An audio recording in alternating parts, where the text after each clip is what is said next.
Eastern Ghouta is a living example of an entirely known, predictable and preventable humanitarian disaster unfolding before our eyes.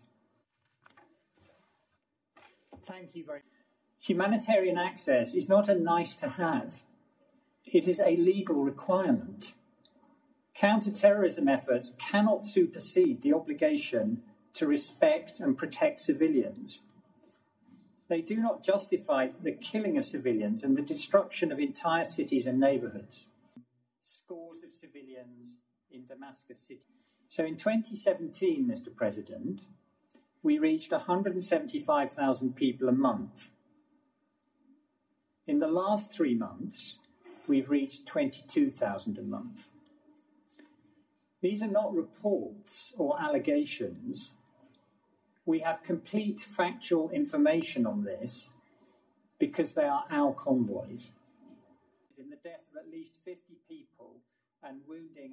Mr. President, when an entire generation is robbed of its future, when hospital attacks have become the new normal, when sieges of entire cities and neighborhoods have become a lasting reality for hundreds of thousands of people, the international community must take urgent and concrete action. I have said this before, I will say it again. What we need is a sustained cessation of hostilities, and we need it desperately. Bombardment on multiple communities in East Ghouta.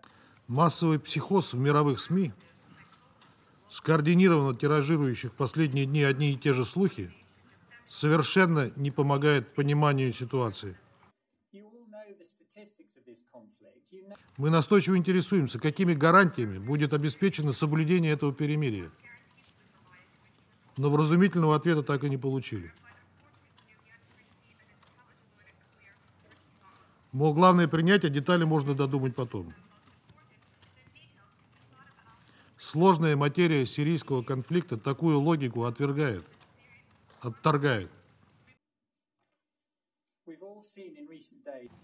These are not terrorists showing up in these makeshift emergency rooms. These are civilians. They are ordinary people under attack by a barbaric Assad regime that is bent on leaving Eastern Ghouta leveled to the ground, with no regard for the 400,000 men, women, and children who live there. Thank you. Yesterday, Russia's permanent representative asked what we should do about Eastern Ghouta. The people of Eastern Ghouta, UN officials, humanitarian and human rights leaders, and indeed, pretty much the entirety of this council have answered. Stop the bombing of Eastern Ghouta. Allow medical assistance in.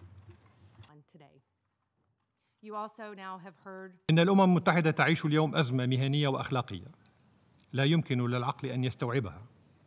فالأمانة العامة ممثلة بكبار موظفيها لا تجد غضاضة في تبني مواقف حكومات بعض الدول التي تدعم الإرهاب في بلادي من خلال التورط المباشر في تشويه الحقائق والتلاعب بالأرقام واستخدام عبارات ومصطلحات ماكرة والاعتماد على مصادر مشبوهة في تقاريرها وبياناتها.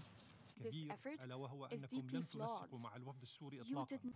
رداً على من يخشى أن تكون الغوطة الشرقية هي حلب الثانية، فإنني أدعوه ليذهب اليوم إلى حلب ويرى كيف استعاد الملايين من أهلها وليس الآلاف استعادوا حياتهم الطبيعية بعد أن تحررت من الإرهاب. نعم، ستكون الغوطة الشرقية حلب الثانية، وستكون إدلب هي حلب الثانية، وستكون كل منطقة تعاني من إرهاب المجموعات المسلحة في سوريا هي حلب الثانية، لأننا لن نخضع بعد اليوم لابتزاز كل من دعم الإرهاب في سوريا.